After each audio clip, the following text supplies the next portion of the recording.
Well, it's my pleasure this morning to introduce our speaker, Kurt Garner. And I have a family connection with the Amish too. My grandfather, Harold Steiner, was a pretty nefarious auctioneer in Marshall County, and he literally cried all of the Amish sales over in the Bremen area and that area. And when he died in 1961, they brought 3 Indiana motor buses to the Methodist Church in Plymouth, and they walked in and they just stood along the back wall, and then one of them came up and gave their condolences to my grandmother. I'll never forget that. So great. He loved crying the Amish sales. He had a lot of stories that we will not talk about here. Okay.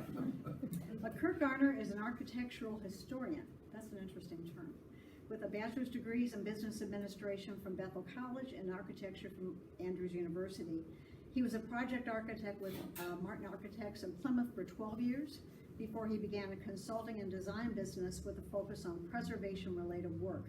To date, he has written 195 National Register nominations and 5 multiple property documentation forms for the National Park Service, and he has done preservation work in 2/3 of Indiana's counties. That's 61 out of 92 counties. So that's why he looks so thin.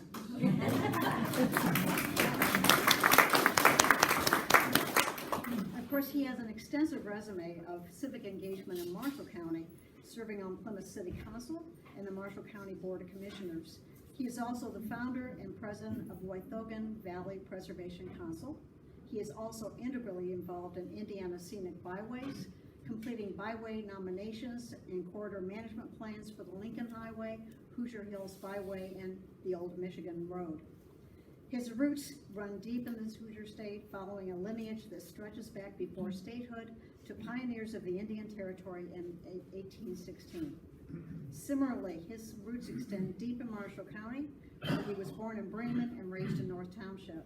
He and his wife Chris have 2 children, Jack and Chloe, and since 2010, they have been restoring a farmstead located in North Township and, of course, listed on the State Register of Historic Places. We feel fortunate this morning to welcome Kurt as our first speaker in the 2021 summer program. He'll be speaking about his own family's Amish roots, hearkening back to great-great-great-grandfather Samuel Hochstetter, the first Amish man to settle northeast of Bremen in 1850. So his talk will focus on Amish architecture, their settlement, and expanded growth through the early 1900s in Marshall County. Let's give Kurt a warm cultural welcome this morning.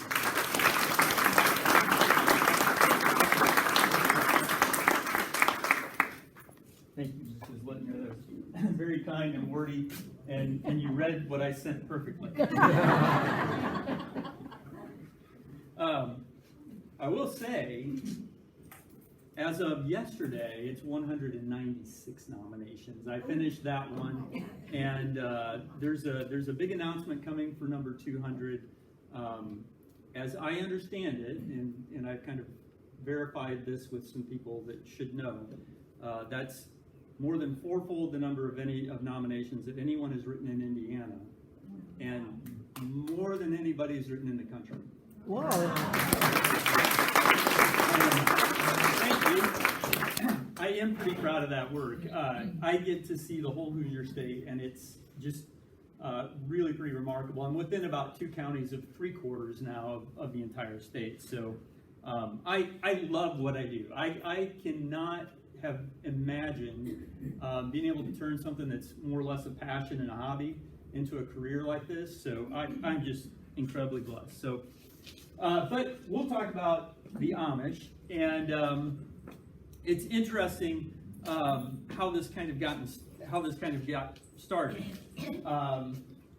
And I brought something to sell, of course. So when the state bicentennial was celebrated in 2016, can everybody hear me okay? Oh, yeah. Okay. When the state bicentennial was celebrated in 2016, Wautogan wanted to put out some kind of publication that would highlight all of our National Register sites and districts. And we also wanted to cover cultural groups or family groups that had been overlooked in our county histories.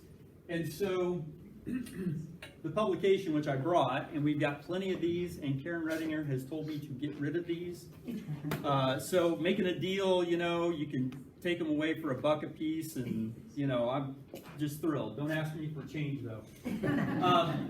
So all of the National Register sites in Marshall County are included in that booklet, and then also we did what we called First Families section, and so we covered the Amish, because there's really no mention of the Amish in any of our county histories.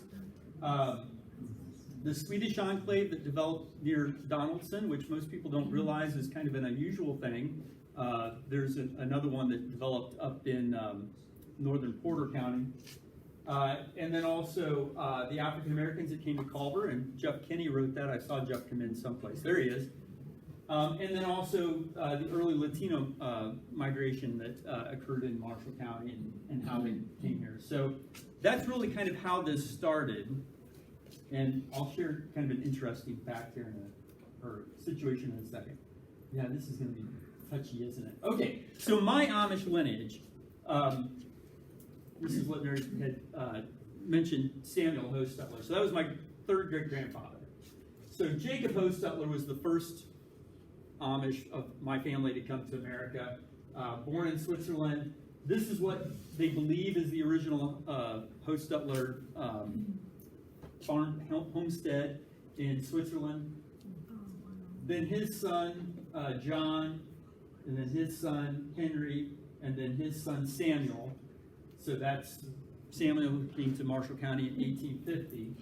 So his great-grandfather was the Hostetler that arrived. And then it goes down Martin, Stephen, who was my great-grandfather, Merlin, my grandfather, and then my mom was a Hostetler. So that's where my Amish blood comes in. And then of course my wife and I, and then Jack and Chloe, and my wife and I are going to be empty nesters this fall, which is going to be very strange. So this is kind of there's a book, and it was published in the early 1900s, like 1905 or something like that, and it's called the Amish, or the Hostetler Amish, or something along those lines. And I remember my grandmother gave me that book after my grandpa passed away, and in it talked about the Hostetler massacre that occurred in Berks County, Pennsylvania. And I read it, and I was just absolutely intrigued by this. So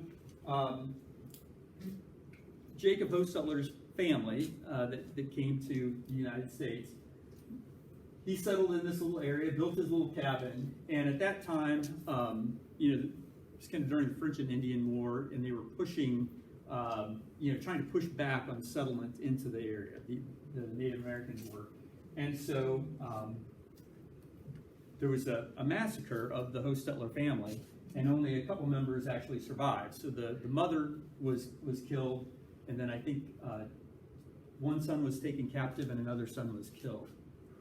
So this is a photograph, an actual photograph of what was left of and then they burned the cabin. And that's kind of an artist rendition, and then there's Jacob Hostetler's gravestone. And there's the sign that marks the place. And I've been there. It's kind of interesting. The land is privately owned, so I couldn't go back onto the land. There's some interest among family members to try and purchase the land and try to do a recreation. But here's the story. Tensions were high between pioneers and Native Americans in the region of Pennsylvania that the Amish settled during the French and Indian War. Native American tribes near the Hostetlers were engaged. If I say Hostetler and Hostetler, it's because you hear that interchange quite a bit. We usually just say Hostetler. Engaged in intimidating the settlers and previously visited the Hostetler homestead.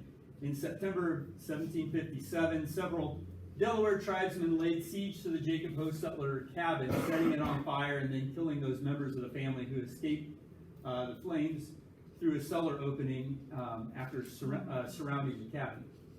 So Mother Hostetler, their son Jacob, who had also suffered a gunshot, and a daughter were tomahawked and scalped.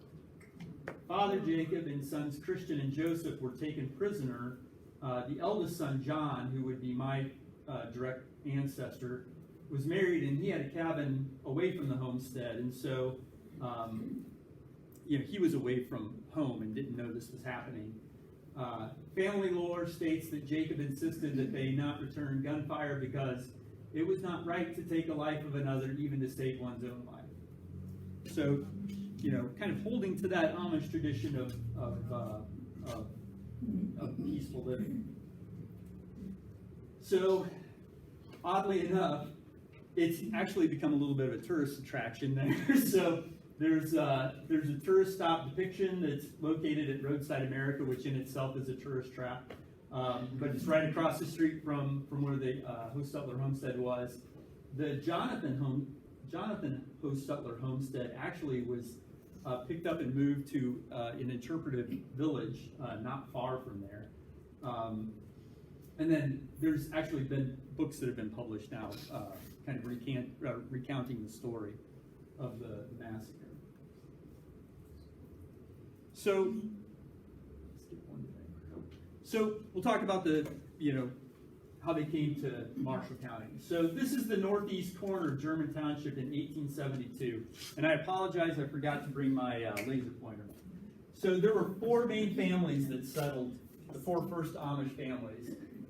Samuel Hostetler. This is Beach Road. So if you're familiar with, if you ever go to Goshen on Plymouth Goshen Trail, that's what this road is, Plymouth Goshen. And then Beach Road intersects at kind of an odd, everybody know where I'm talking about? Beach Road was called Amish Road. And this is Samuel Hostetler's farm. And then I'm going to talk about the Borkholder farm. And then I'll talk about two Yoders. And those were the first four families. But by 1872, all these that are circled here were all later settlements that occurred. So the Amish who settled in the county were from eastern Holmes County and western Tuscaloosa. Can't say it. Who's from Ohio that knows that? Thank you. Counties in Ohio. These family groups trace their ancestors to the 18th century Amish of Berks and Somerset counties in Pennsylvania. These families were the second wave of Amish to settle in the region, the first being from Wayne County, Ohio, who settled near Napanee and Elkhart County during the 1840s. So you've actually got two different kind of sects of Amish that are coming into the area. The ones that, the earlier ones are kind of unrelated, and they actually came during the early 19th century as opposed to the 18th century.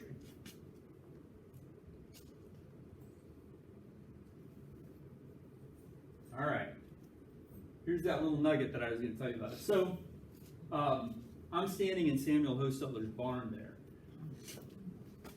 Karen Redinger, she knew I was putting this together, and she goes, well, I think that there's this, I've heard tales, and does everyone know Karen? I've thrown her name out there. She's a research librarian there at the county museum. She said, hey, I've heard tales that there's an Amish historian, and we need to go meet with them.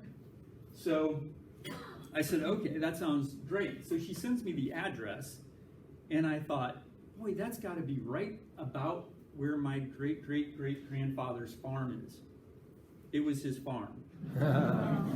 So this is, and I don't know if I've got a picture. So they built what they call the Dowdy House, and I'll talk about that later. So Mr. Utsi lives in a little house that they built at the end of this lane. That's the Samuel Hostetler farm, house, and barn. That's the barn I'm standing in. So that was quite a surprise when I showed up there, that I was actually on the farm. And so they gave me a tour. He actually called his grandson to come give me a tour of the farm. So Samuel and Elizabeth Miller Hostetler, they were the first to arrive. They came in 1850, and they settled on that section that I had shown you.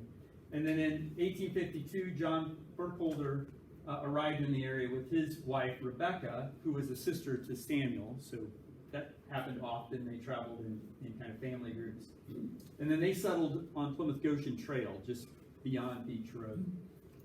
And then his, well, I'll talk about that in a second. Then in 1854, Jonas Yoder, who was single at the time, settled in another Quarter section on Plymouth Goshen.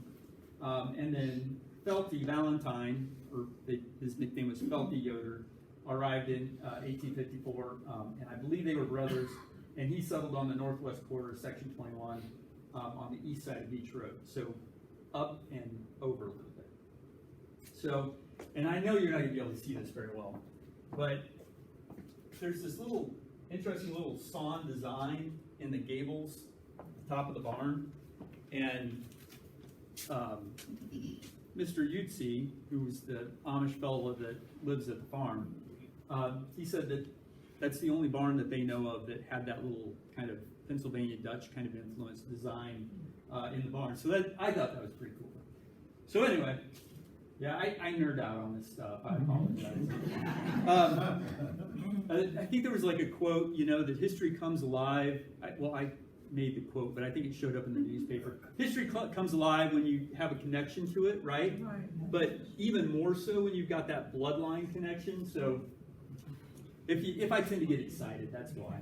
So here's the Jonas Yoder farm. So here's the farms that were part of those first settlements. You saw Samuel Hostetler's.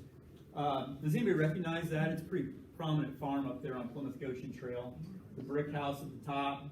And then the Felty Yoder farm, that's the one that's further up on Beach Road on the east side. And then John Burkholder farm, the house has been replaced, but that's the original farm. Where So did these people buy their property from?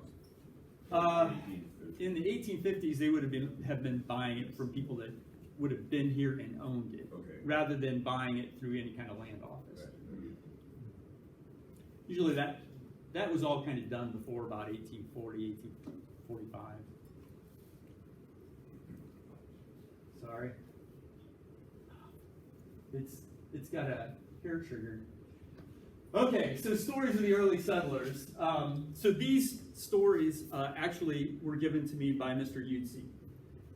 So one early story was about the community, and of course they all came together, and it wasn't particular to Amish. I think this happened, among, the average settlers too. They all came together to butcher some hogs, and that was being done at the Hostetler farm with the Burkholder family.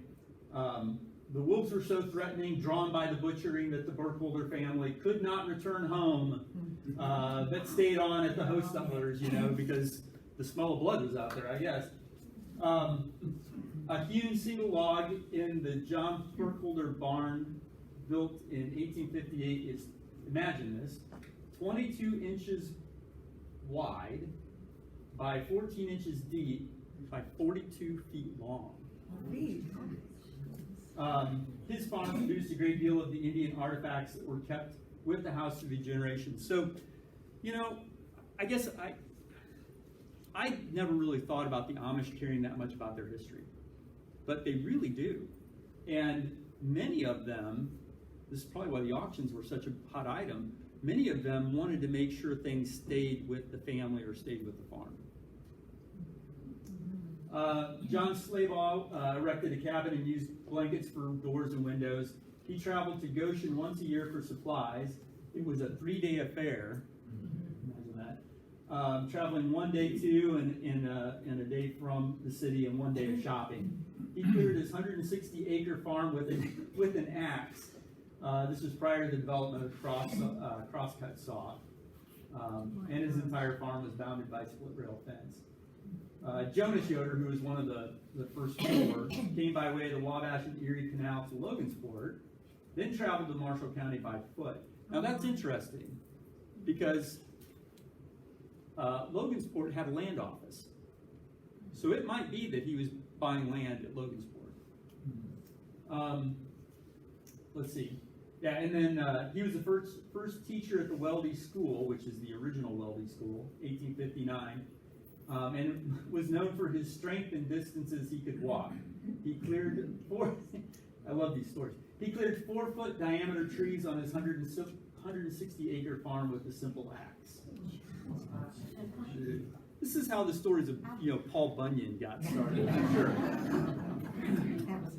And then Benjamin Mast, who would have come later, I think he was there by 1872, brought his family by train to Bourbon and then north to the settlement in 1863. Sure.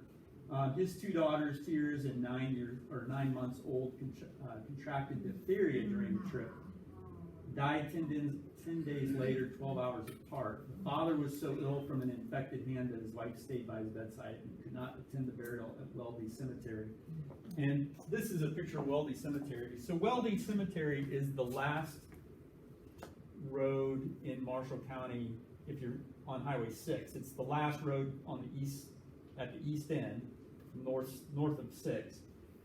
And that's where my mullet ancestors are buried. So,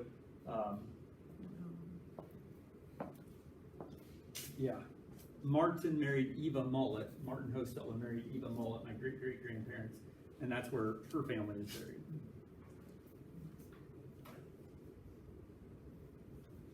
Okay, that's me. I was trying to grow my beard out really fast, and it just didn't fill in quite fast enough. So when we visited with Mr. Yutzi, I had told him, I said, I've been to the Amish cemetery, I cannot find my great-great-great-grandfather's stone. And he said, the stone's gone. He said, but I know exactly where it's at. And out he pulls, these documents, and they've got everything written down, which was just wonderful. And then, of course, Karen Redinger, being the arm twister that she is, said, we need to do that for the Genealogy Society. We need to include the Burkholder Cemetery. So this is the original cemetery that was established by the Amish community there. And if you know Plymouth Goshen Trail, where it crosses Beach Road, you see the little Amish school that sits in the corner, which is a newer school. I'll talk about that in a second. The Amish cemetery is right behind it. But I've got an Amish contractor friend, and I said, I've got to dress in Amish clothes. I said, I hope it's not offensive to ask you to borrow, but he's about my size. They fit perfectly. I thought about wearing them to church the next day. But, and I'll just keep some of the comments I had made to myself. Maybe no. So has anybody ever really looked at Amish clothing and understand how it works? There's no buttons, right? It's all hooks and hasps and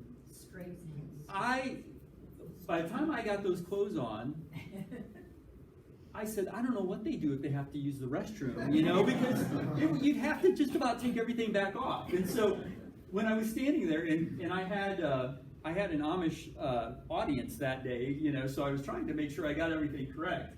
I turned to the one guy and I said, what do you guys do if you have to use the restroom during church? And Karen says, you don't ask questions like that.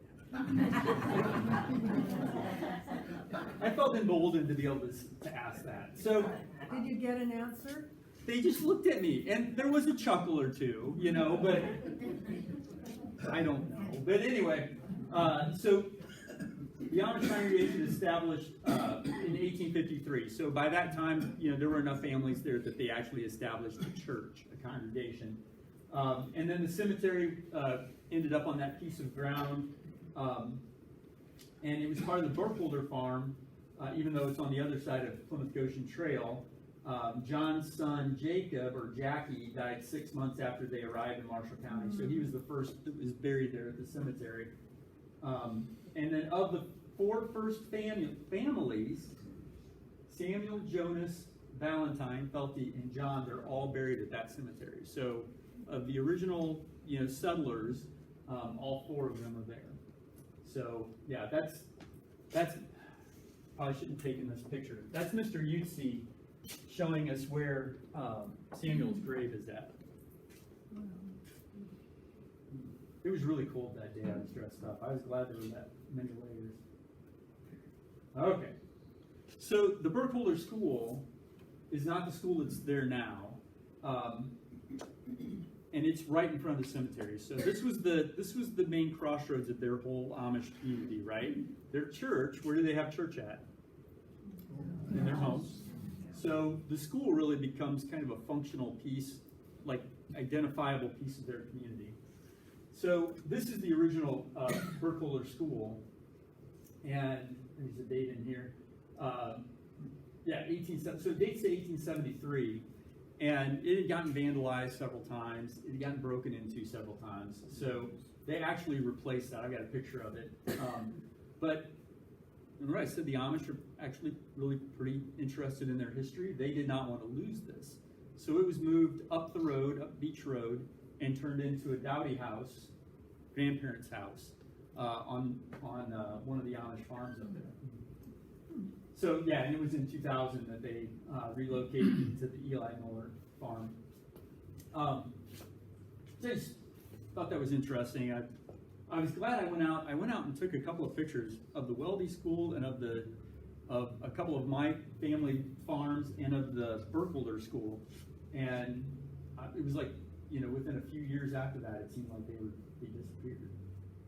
That's the current Burkholder School. It's pretty typical construction for Amish school, and that's the Burkholder Cemetery there looking toward the school. Notice how the stones are all very simple.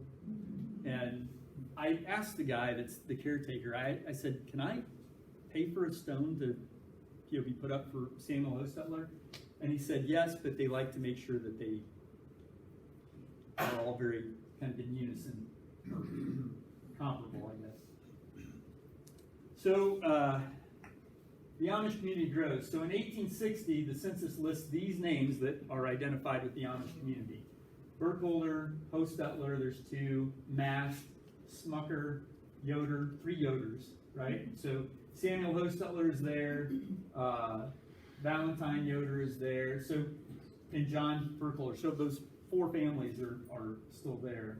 And you can see the value of their land. Has anybody ever looked at census records to kind of know how this kind of lay it out? They even show the value of their property and their land. So you see, they were doing pretty well there. During the Civil War, a roster of draft enrollment was created. So they actually have the original of this at the museum. In 1862, it identified the men of the Amish community who were of draft age but had conscientious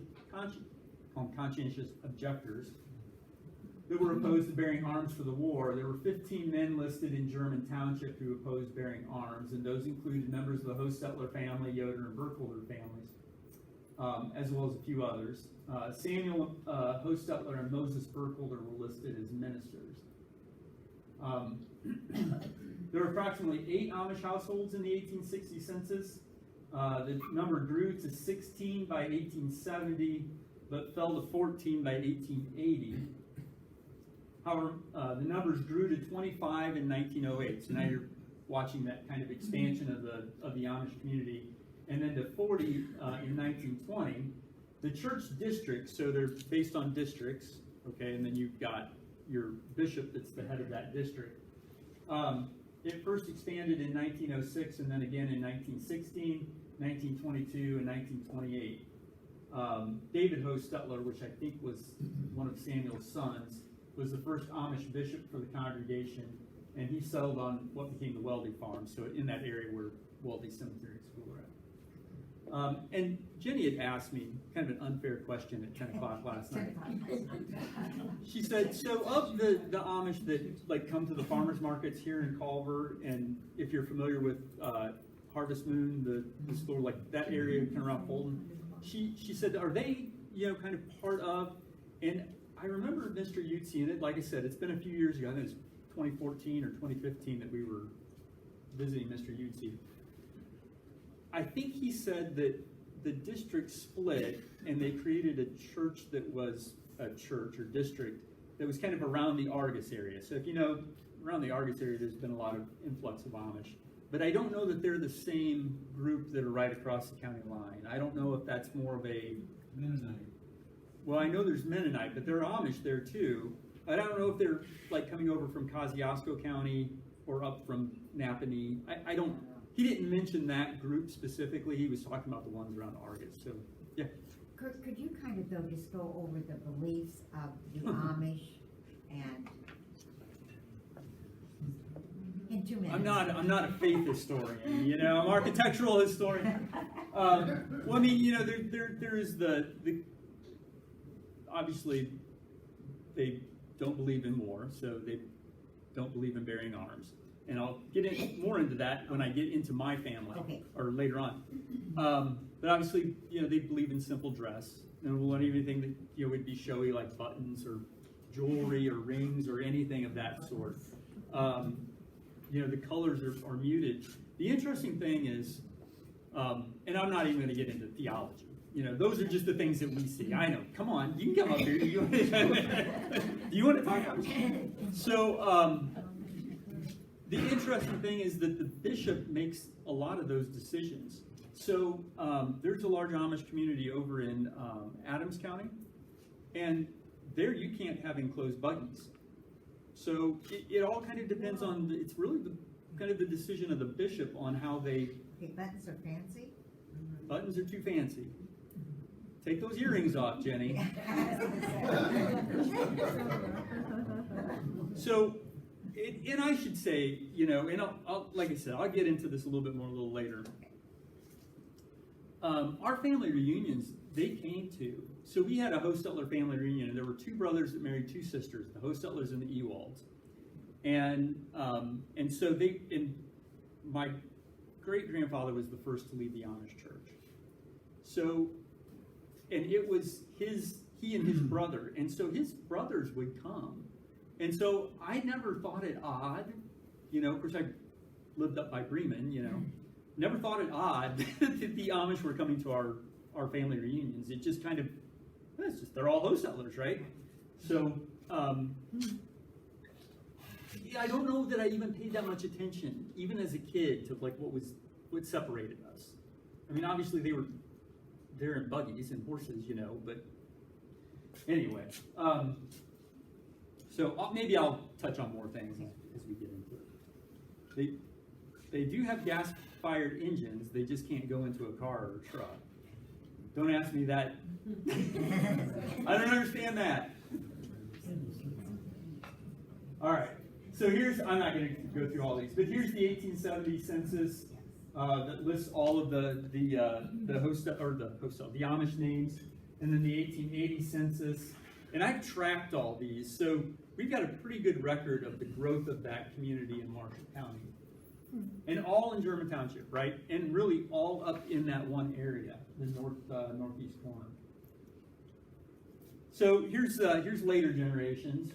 So I don't have a picture of Sam Hostetler. Samuel Hostetler, I didn't know this until I gave the presentation a couple of years ago. Mr. Utzi came to the presentation. My great-great-great-grandfather died from hiccups. Oh, no.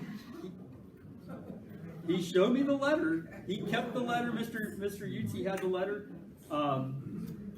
He got the hiccups, and he suffered from hiccups for over a week. And, there's probably some medical whatever condition that, But anyway, so I don't have a picture of Sam Hostetler. But, so here's my great-great-grandfather, Martin Hostetler. Now, you are correct. They don't like to have their picture taken because they find that vain, right? That's part of, don't create any kind of engraven kind of image in that kind of idea of the Ten Commandments. Wow. But they felt it was vain. However, do you notice they're not all dressed in Amish clothes, right? They have buttons. So this is, make sure I'm looking at this right. Yes, this is my great-grandfather, Stephen. So that's his dad, great-great. And I've talked to my uncles, fortunately my grandfather died when I was pretty young, so I don't have like really direct information. It's interesting that at the time that gas-fired engines were being invented, right, in the early 1900s, that's when my family left the church. So I don't know if that had. I'm gonna guess that might have had something to do with it. They're like, what are we still using horses to plow these fields for? So Martin and Eva Mullet Hostetler, and this is their family, obviously. This was actually a birthday party for Martin. I didn't include that photo, but I've got a picture of him holding his birthday cake. And then Stephen, my great-grandfather. This is Martin and Eva's home. This is actually on the south side of 6 on Beach Road. There's a kind of a Four Corners area. They call it, I want to say 4 acre. But anyway, this is just kind of right at those four corners. And then this is another picture from that reunion. So if you saw that first picture that I had in the presentation, and this is my great-grandfather. This is why I said, I kind of wonder. He seemed like he was a little, got to be the center of attention, probably would be happy using a gas-fired engine and driving a car, right? So, but this is all of his siblings and their children. Big family. And that's at the Samuel Hostetler farm. And then here we're going into another kind of later generations. This is yeah, that's my grandfather. This is at Weldy School. And this is at Stevens Farm, which my grandparents inherited, so my grandparents' farm. And this is Stephen and his brothers. And so then this, now we're really coming down generations. This is my grandfather, Merlin. And that's my mom. And my grandpa was in the service, and I love this picture. He's with Wrong Way Corrigan. Does anybody know that name? Okay. I had to look it up online. I didn't know. I'm like, it's just written on the back, so, but I love that photo. And I think, yeah. So some people say there's a family resemblance here. I definitely take after the Hostetler side of the family. So I will be in Bremen, and people will come up to me and they'll say, "You have to be a Hostetler." So conscientious objector. Even though my great-grandfather left the church, they were still anti-war. And so I don't know what the conversation was when he went off. He signed up the day after Pearl Harbor. I think at 20 years old. All right. Well, I've kind of brushed through that. I'll try to go through this architecture part, because obviously that is what really interests me as an architectural historian. So you've got a great deal of history of building in the same type, right? So Pennsylvania to Ohio to Indiana, it just doesn't change much. The barns pretty much stay the same, the houses pretty much stay the same. So those in Marshall County are typical, of the Amish tradition. So they're double-loaded plans. What that means is that they're side gables, the gables are on the sides, double-loaded, which means that there would be a front room and a back room, so usually 4 rooms. And the way we design those houses, we call them central halls, because there would be a central hall with rooms off to either side. The Amish didn't do that necessarily, because they needed one really large front room for church. So, so here you've got the Felty Yoder house, and I think it's probably the most intact of any of the houses that I've been to up there, of the original houses. But they oftentimes built, unlike how we would build, where we put a gabled wing off the back, they would do this full width wing off the back, and it would have a shed roof to it. So, not terribly unusual, but usually, you kind of can spot an Amish house, right? The barns constructions parallel to what was being done by generations of Amish in Pennsylvania and Ohio. All of them are built on flat ground. So in Marshall County, up there anyway, up in German Township, it's flat. So they would build them up, so with the raised embankment, and all pretty standard Pennsylvania 4-bay. I'll show you what that means here in a second. Rather than what we call a Schweitzer ridge, which looks more like a salt box style. The Jonas Yoder barn carries some additional craftsmanship with its tapered beams. I've got pictures of this. The Samuel Hostetler barn is the most over-engineered of the barns. This is according to Mr. Utze. But it was. I mean, there's like these timbers, and the bays are so close together. I don't know what they were storing in there, but it's got those carved details in the top of the gables. I think I've shown that to you. All right. So yeah, so here's the Samuel Hostetler barn is on the right, and you can see how tight those bays are, and they call those vents. So the framing members in a single bay, those are vents. So you can see how tight and how oversized they are. And then details of the Jonas Yoder barn. So I don't know how easy it is to see, but I haven't really seen this very often. But they've actually tapered the purlins up so that, you know, I suppose you don't crack your head on them as you walk around the barn or whatever. And then that also had the sawn rafter tails that were exposed. So interesting, nice little details that the tapered ones not so much, but the sawn rafter tails kind of surprised me because it's Amish, right? You usually do things simple. Yeah. I noticed that barn didn't have like a hay mow or anything like that. Is that typical? So, because it was on a raised embankment, all the hay would have been stored in this upper level. And then they would have dropped it down to So there had been a floor. I'm sorry? There had been a floor to that second level. No, they would have stored all of the bay in that area.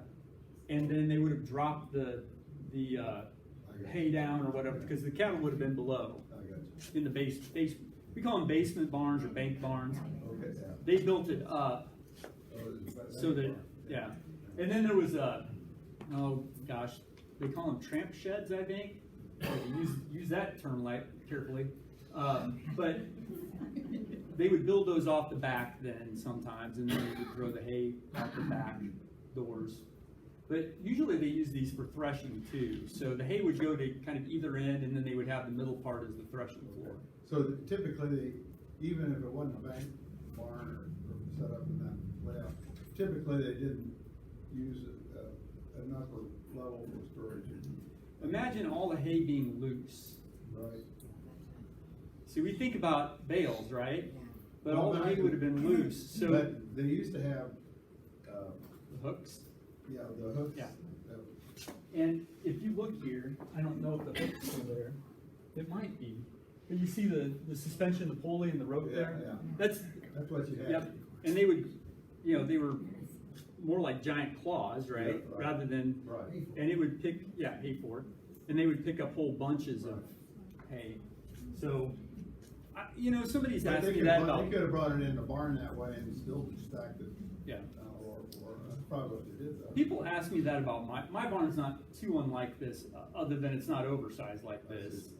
It's got a basement to it. And people ask me that all the time. Well, did this have a floor up above? And like, I find no evidence of that. I think partly because how many played in Grandpa's barn with bales of hay, Yeah. you know, and created hay forts. Well, you know, my grandpa's barn, not Hostetler, my grandpa on the other side, he did have a hay mound up there, or hay loft, Hay loft. and it was separated from the horses below, and you know. Kurt, Yeah. was there any standardization on how they were laid out according to the sun? Because, you know, we had that barn in South Bend, and in the summertime, the sun never came into the lower level. In the wintertime, it came clear through the whole barn. I don't know if I've ever heard about the sun, but direction of wind was important Okay. because you wanted ventilation, right? Obviously, so your barn didn't blow up. But also because of threshing. So you'd want big doors on either side of the barn on the long sides to open all that up so that as you're threshing wheat, you know, the shaft would be blown out. So I've heard it because of that. In fact, there's one barn that I did a project on. It was actual Schweitzer barn down by Attica, and it actually was pivoted to gather southwest winds. And you know, everything else was laid out very, you know, north, south, east, west, but the barn, and it was definitely built as a threshing barn. I mean, you could just tell. Wow, that's good. So houses, so here's, I mean, these could be in Marshall County, right? But these are in Pennsylvania, Somerset, you know, so one of the earlier settlements out there. So they're best, you know, based on precedence, you know, they just kept building the same type and look and everything. I do know with dimensional lumber, things have changed. I mean, things have really kind of changed with new Amish building practices. You know, they're using vinyl siding and you know, metal roofs, and they didn't have that before. So, I mean, obviously things changed just based on availability of product. But I was talking about this, to an I house or to a central parlor house is kind of what it looks like, but they have their own kind of organization of spaces within the house. The Amish house didn't have Cornish returns, which was typical of a I house, or rear wings or L's. Instead, they would have those long, full width additions on the back. So, yeah, I mean, you know, if you're in Holmes County, Ohio, or Somerset County, Pennsylvania, and you run into an Amish house, it looks exactly like the old houses up in German Township. And then here's the barns. Oh, yeah. So this is how, you know, and a lot of Germans built their barns this way. Then they dropped their hay down, you know, so that the livestock had a place that was covered that they could eat. So a traditional 4-bay barn looks like this. A Schweitzer barn, I hope I'm getting this correct, looks more like this. Does anybody know what a salt box style house looks like? You know, so the ridge is off centered. It's not centered over the foundation. It's off centered. So, but there are no that I'm aware of. There are no Schweitzer style barns in Marshall County. They all built standard 4-bays. Kurt? Yeah. I have a question back on the houses. I mean, you can always spot an Amish house other than no. Because they're clothesline. Yeah. No electrical, yes. There's no electrical wires, but also they're very, very plain, no shutters. They're always white, at least ones I've seen. Yeah. Now, is that determined by the bishop, how they? Well, I would say short answer, yes, but it's also built off of tradition. I think a bishop would probably run into all kinds of trouble if he allowed a red house to go into the neighborhood. You know? So yes, the bishop would be able to make that call, but the bishop's also following, in large part, he's following tradition as well. Why are the barns all red? That's a good question. But I mean, that's a question that comes up regardless of Amish, right? Yeah. And that has to do with iron in the paint from, you know, when they first started painting barns. It turned them red, not the red that we think of, but.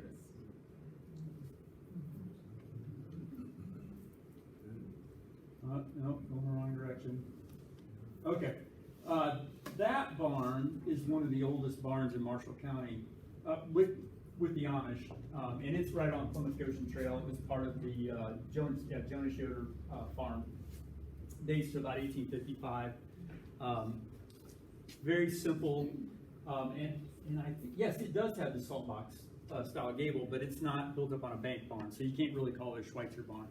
Looks like it was added on. There's an extra bay this way. Is that what you mean? Yeah. I think this is the original barn.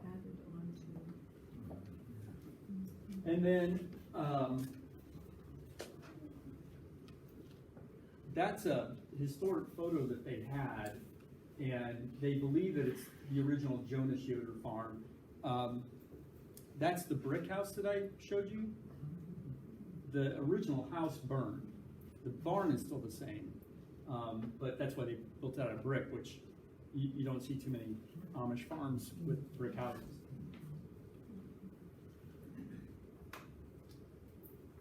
Oh yeah, the barn was added to, see, I should read my own notes. The barn was added to about 1900 by Jonas Yoder's son, Manasseh. So. Okay, this is the Eshelman farm, which is right across the street from Samuel Hostetler's farm. And Eshelman was not Amish. However, his barn was built by the Amish, and it was the last, what Mr. Utsi said, it was the last kind of traditional Amish barn raising in Marshall County, and it was 1956, there it is. And so if you go that way, here's, can't be too historic because obviously it was taken from a plane, but there's a historic photo of the Eshelman farm, and yeah, you can see the barn there. But and that's where Mr. Utsi actually grew up, was on that farm. So it became an Amish farm later in time. Yeah.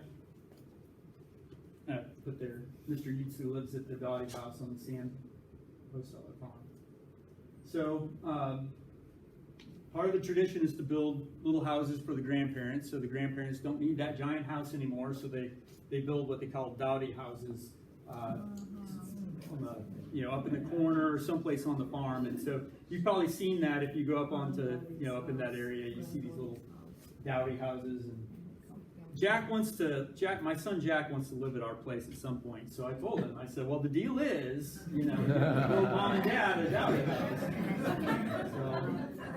So, and here, I thought this was interesting because when I got to my ancestors' home, when we were visiting Mr. Utsi, I noticed that the house had changed pretty significantly on the front, and they actually built it out so that they could have bigger church services or Sunday services. So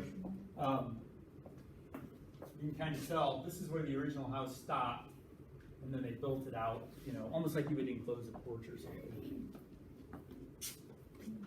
But I had a tour of the house. They took me down to the basement. They took me up. It was great. Oh, that's it. All right. Well.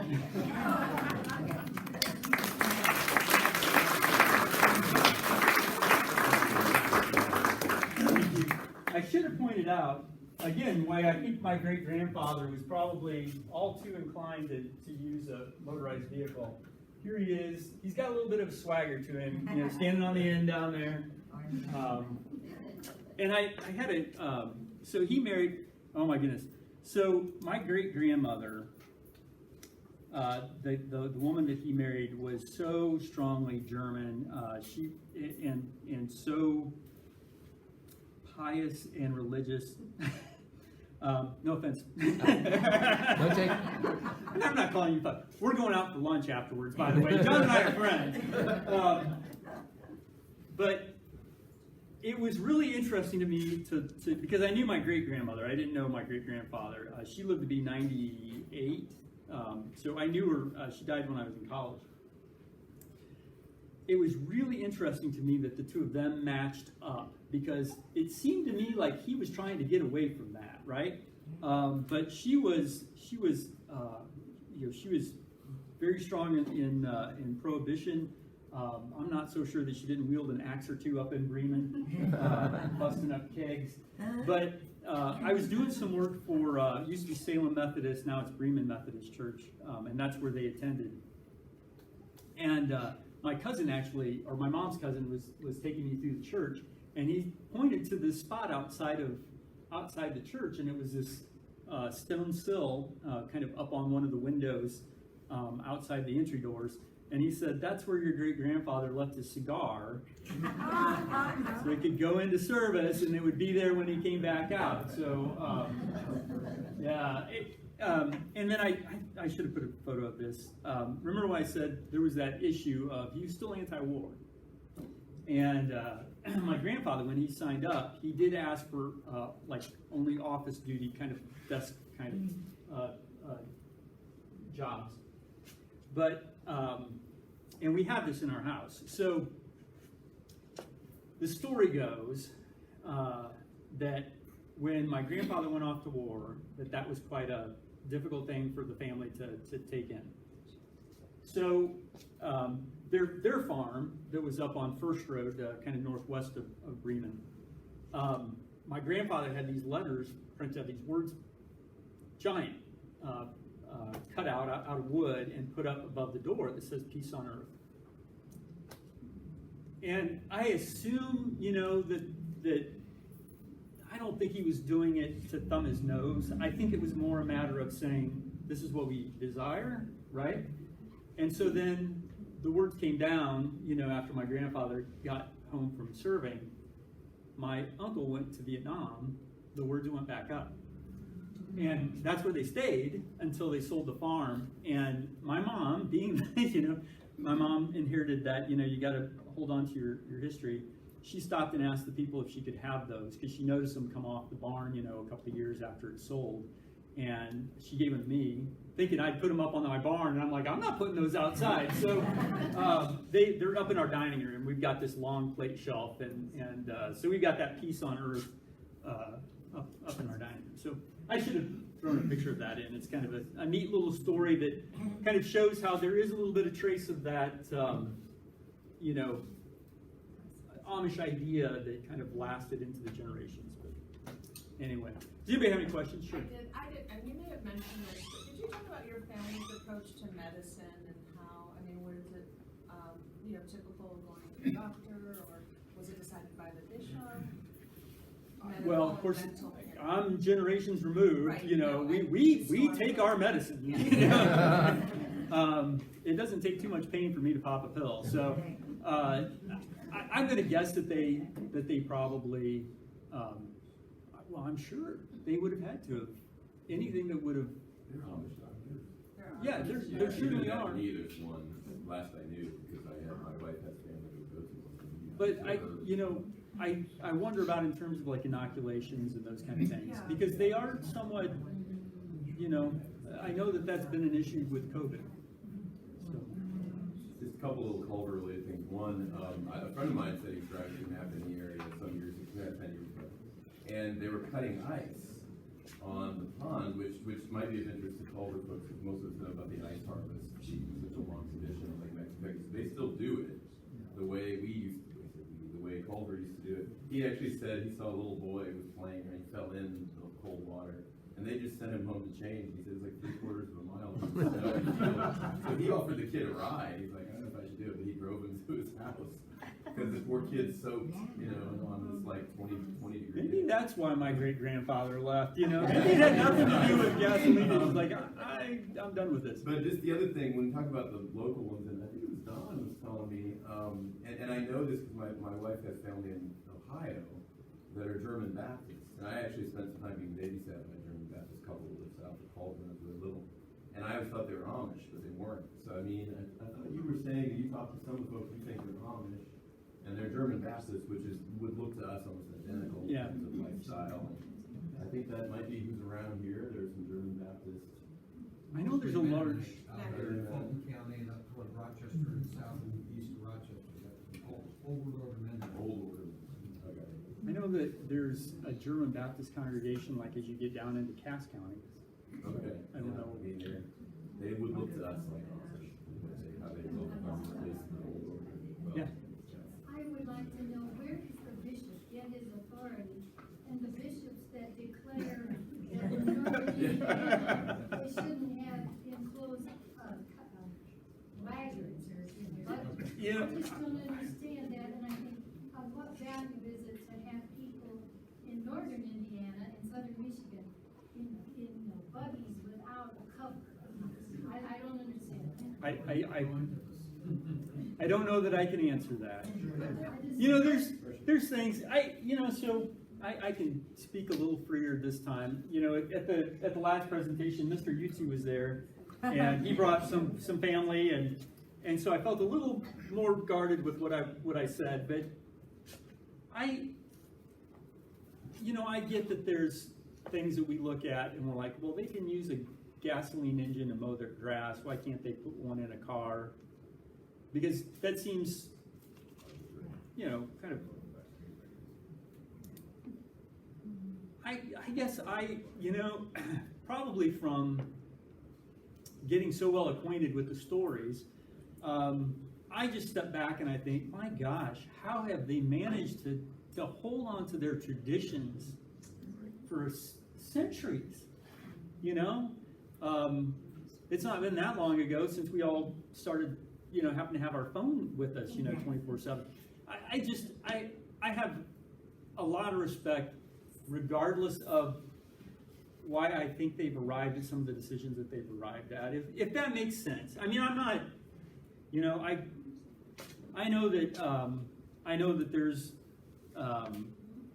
people that leave the church because of things that involve the church and has nothing to do with, you know, following rules about dress or anything like that. And I don't, you know, I'm not an expert on Amish faith or, you know, but I gotta say, I am still impressed that they have been able to hold on to their traditions the way they have.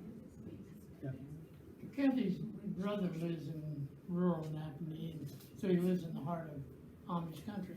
He talks a lot about shunning.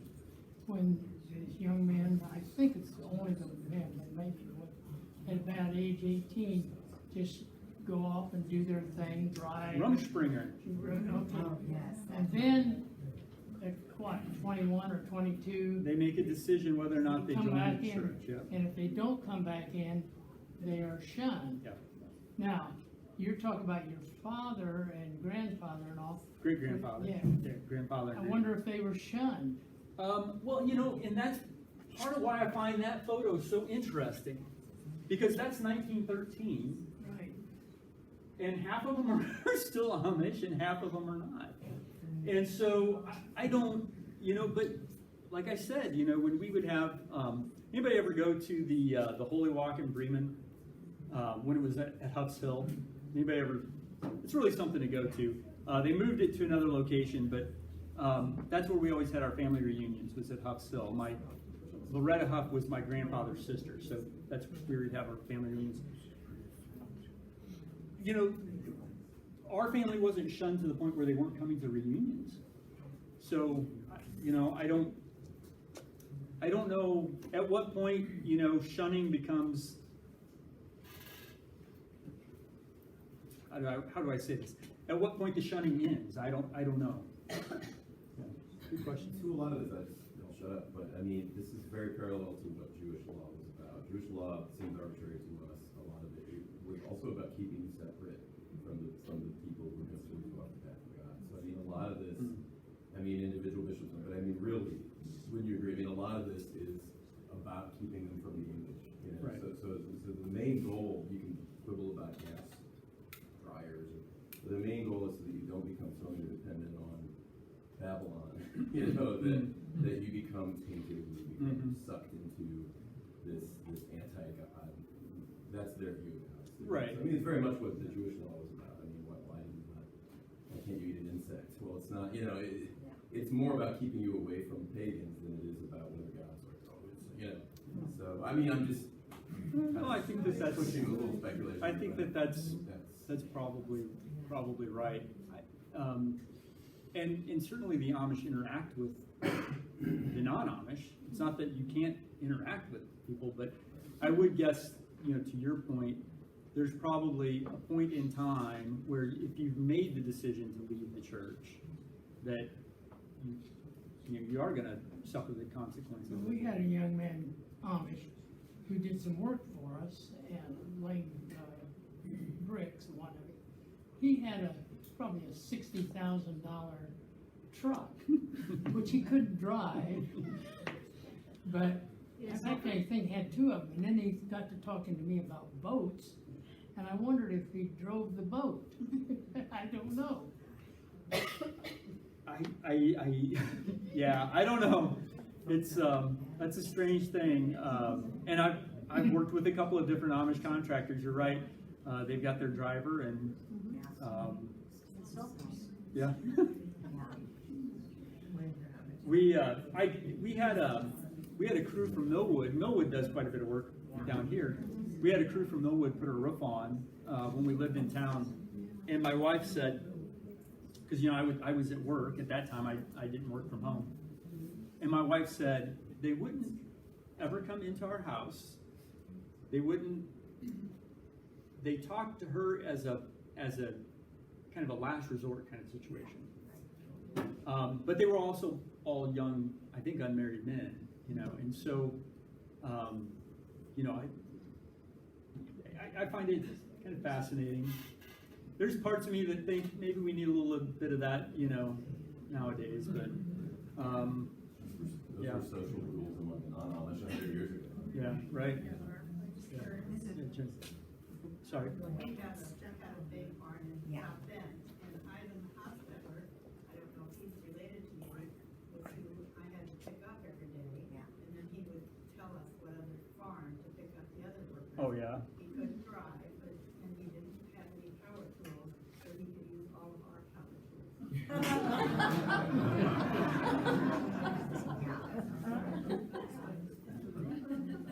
The name Ivan sounds familiar to me. So when we stopped our reunions, that was, gosh, 25 years ago or more. And, you know, but like there's a few kind of names and faces I still remember. My grandpa's cousin Dean came to the presentation that I did, you know, this presentation a couple of years ago. And oh my goodness, I mean, he looked like me, you know, well, how I would be at, you know, probably 80 years old, but not now, I don't think. But, you know, I remembered him, you know, but it's one of those things where like, you look like a Hostetler, you know, but he came up and was talking to me afterwards, and he talked like, it was like being with my grandfather again. It was so strange. Talked just like him, you know, because even, you know, generations removed, they still had a little bit of that, you know, that little bit of that dialect left. But and then he looked like him, and that was even kind of even more freakish. But anyway, I'll have to see if Ivan is in the family someplace. And he lived right next to Amish Acres on the corner. Yeah. And with the phone booth outside the house. Now they can have cell phones, by the way. And we never knew who was gonna come, as Kristen said, he'd drive around the country, say, this guy's gonna work today, and this guy isn't, you know, and he'd end up with about 7 or 8 people. And they work all day, of course. Did you take your gas off of the, you know, reimbursement off of the pay-as-you? Yeah, Jim. Our house, here was a lot, the cabinets and many things were built by Amish and wonderful craftsmen, as we all know. But, Dave would, to ask him a question, Dave would have to call one phone number, that person would go get him, and then he could talk on the phone to us for business, you know, interesting. I also want to ask you, Kurt, or these are trivial little things, but always intrigue me. Blue curtains in a house, and is it, only married men have beards? Only married men have beards, that's correct. But How somebody, about the blue curtains? what we heard, but this could be totally nothing, is if you had a marriageable daughter, and something like that.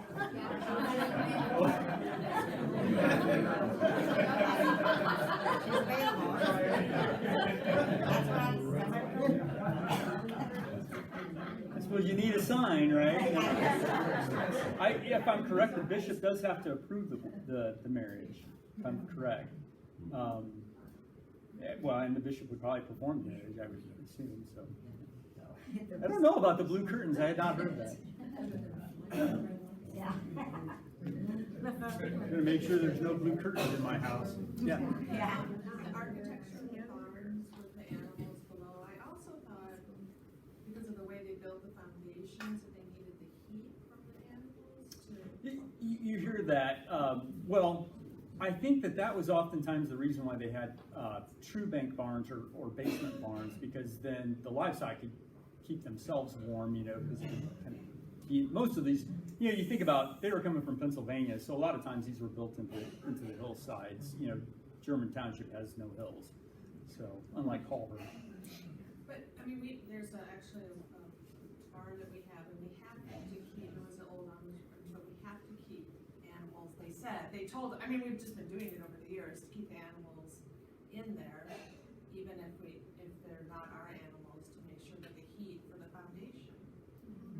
That I haven't heard. You mean like structurally? It helps the foundation. Seems like there might be a more efficient way to keep it warm. Yeah, but don't know about that. I'm trying to imagine, I suppose you might have condensation if you don't have heat down there, but, so your mortar rots, or I don't know. That's what I've heard, they wanna keep the mortar. Yeah. Could be. I don't know. I guess that means that we all need to, if you have an old house, you probably need to keep animals down in your basement then. Because it's the same, it would be the same principle.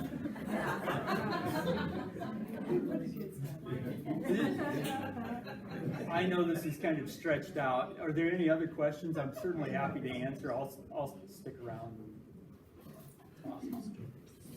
Thank you, Kurt. Don't forget to use.